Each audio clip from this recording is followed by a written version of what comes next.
재판 독립 침해 등 행위에 대한 우리의 의견.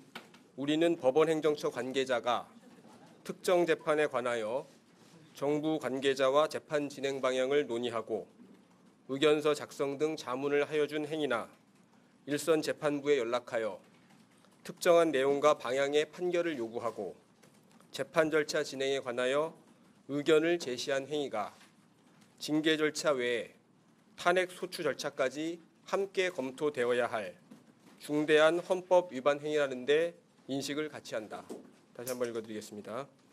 재판 독립 침해 등 행위에 대한 우리의 의견.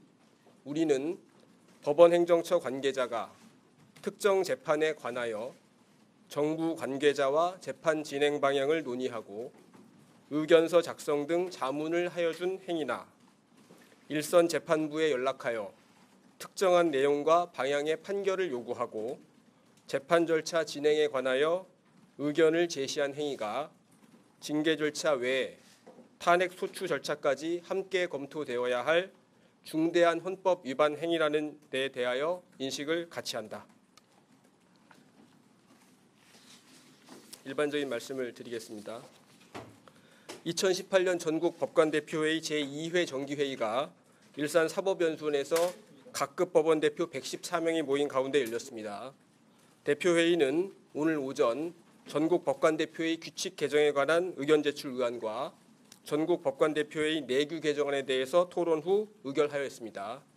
오후 회의의 개시와 동시에 방금 말씀드린 재판 독립 등 행위에 대한 우리의 의견에 관해서 토론하고 다음과 같은 내용으로 의결하였습니다. 예. 반대 의견도 있었습니다. 물론. 모든 사안에 대해서는 반대 의견이 있고요. 항상.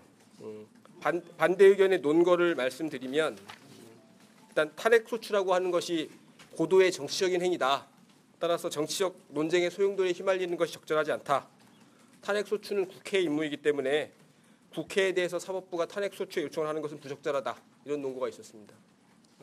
탄핵 소추를 촉구할 것인가에 대해서도 의견이 있었는데 일단 여기에 기재된 것처럼 탄핵 소추 절차가 검토되어야 한다라는 점에 대해서 의견을 모은 것으로 정리해 주시면 되겠습니다. 언론에서 관심 가지시는 것처럼 국민들도 많이 관심 가지고 계신데 국민들을 설득할 수 있는 진정성을 보여주어야 한다. 이런 말씀하신 대표도 계셨고요. 탄핵 소추 절차에 촉구를 하지 않는 것이 오히려 전국 법관 대표회의의 중요한 임무를 방기하는 것이다. 라고 말씀해 주셨고 탄핵이라는 절차를 통해서 법관들에 의해서 자행된 반헌법적 행위에 대해서 기준을 명확하게 제시할 필요가 있다. 이런 논거들이 있었습니다.